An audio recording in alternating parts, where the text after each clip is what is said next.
Hello বন্ধুরা, welcome back to my YouTube channel. তো এখন বিনোদিনীর ট্রেলার কেমন লাগলো সেটা আমি আপনাদের সঙ্গে শেয়ার করবো। কিছুক্ষণ আগে ট্রেলারটা রিলিজ করেছে। দেখুন, বাংলা সিনেমায় এরকম ধরনের কাজ হয়নি বললেই চলে। এবং আমি যে কথাটা এখানে বলবো, প্রথম কথা, প্রেমিক তো দারুণ কাজ করছে, প্রেমিকাও ফাটিয়ে দিচ্ছে। মানে রুক্মিণী মিত্রের কথা বলছি। রুক্মিণী মিত্র কিন্তু মানে এখানে তার যে কটা সিন আমি দেখলাম ট্রেলারে দেখানো হচ্ছে, 3 মিনিটের ওপর ট্রেলার হচ্ছে, সবকটাতে তার এক্সপ্রেশন, গলার ভয়েস এবং যেরকমভাবে তিনি ডায়লগ ডেলিভারি করছেন, মারাত্মক। আমার তো হেভি লেগেছে। দেখুন, নটি বিনোদিনীর কথা আমরা কিন্তু সবাই জানি এবং একটা ঐতিহাসিক ব্যাপার। এবং একটা জিনিস সবচেয়ে অবাক লাগলো দেখে, হয়তো ফিউচারে এরকম হতে পারে, আমি তো ভীষণ এক্সাইটেড। লেখা হলো from the historic universe of Dev ventures. মানে কি, যেমন বাঘাযতীন করেছে, বিনোদিনী করছে, হয়তো ফিউচারে এরকম আরও অনেক মানে ঐতিহাসিক ক্যারেক্টার নিয়ে কাজ হতেও পারে দেব ভেঞ্চার্সের আন্ডারে। তো আমি তো বিশাল মুখিয়ে আছি। এবার আসি ট্রেলারে। দেখুন, ট্রেলারে যে কটা ক্যারেক্টারকে দেখানো হয়েছে সবার সম্পর্কে আমরা জানি কম বেশি, ঠিক আছে। যেমন হচ্ছে গুরমুখ রায়, মীরের চরিত্র, রামকৃষ্ণ পরমহংসদেব, আমাদের সবার পূজনীয় ঠাকুর রামকৃষ্ণ পরমহংসদেব অল্প একটু দেখানো হয়েছে, নাট্যকার গিরিশ ঘোষ, ঠিক আছে। এই জায়গাগুলোতে আমি বলবো ট্রেলারটায় অন্য মাত্রা নিয়েছে। তাছাড়া ওমের চরিত্র বা রাহুল বোসের চরিত্র।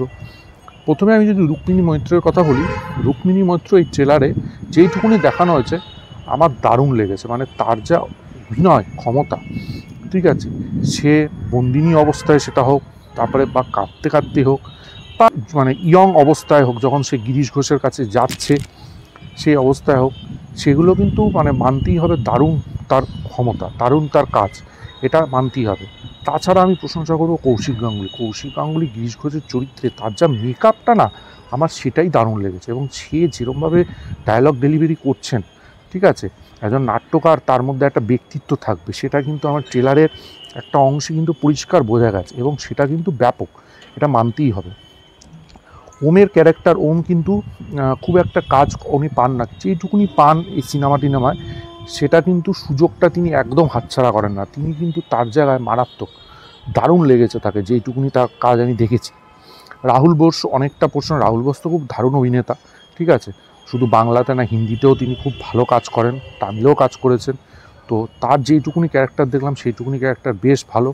এখানে কিন্তু এই যে স্টার থিয়েটার, এখন যেটা কিছুদিন আগে সিএম ম্যাম বিনোদিনী থিয়েটার হলে, এই থিয়েটারটা কিন্তু মানে গুরমুখ রায়, মানে মীরের ক্যারেক্টারটা ওই ইয়ের নামে, বিনোদিনীর নামে কিন্তু তৈরি করেছিল। সেও তার প্রতি যে দুর্বলতাটা ছিল, সেই জন্য সে সকালে উঠে বিনোদিনীকে দেখতে চায়, রাতে ঘুমানোর সময় বিনোদিনীকে দেখতে চায়, সেটার একটা ডায়লগ পরিষ্কার হয়ে গেল। এবং ওভারঅল মিলিয়ে ট্রেলারের যে ব্যাকগ্রাউন্ড স্কোর বা কান্না গানটা যে জায়গায় রয়েছে, মানে যেখানে ও মানে ছবি আঁকছে বিনোদিনী, সব মিলিয়ে কিন্তু মানে অনবদ্য ট্রেলার। এবং এরকম কাজ বাংলা সিনেমায় যে হচ্ছে সেটা কিন্তু মানে ভাবার বিষয় আছে, এবং সেইটা নিয়ে আলোচনা হওয়া উচিত এবং কাজ এরকম হওয়া উচিত। ওভারঅল বলবো 3 মিনিটের এই ট্রেলার বিনোদিনী আমার খুব ভালো লেগেছে। দেখা যাক সিনেমাটা কেমন হয়। রুক্মিণী মৈত্র কিন্তু এইটা এখানে অসাধারণ। এবং সিনেমার স্ক্রিন প্লে বা সিনেমার পুরো অংশটা কীরকম করে, পুরোটা সিনেমাটা কেমন হয় সেটা দেখার অপেক্ষা আমি রইলাম। আপনাদের ট্রেলারটা কেমন লেগেছে অবশ্যই কমেন্ট বক্সে জানাবেন। ভিডিওটা ভালো লাগলে লাইক করুন, শেয়ার করুন, চ্যানেলটা অবশ্যই সাবস্ক্রাইব করে দেবেন। পাশে থাকা বেল আইকনটা ক্লিক করতে ভুলবেন না পরবর্তী নতুন কোনো আপডেটসের জন্য। ততক্ষণের জন্য গুড বাই বন্ধুরা।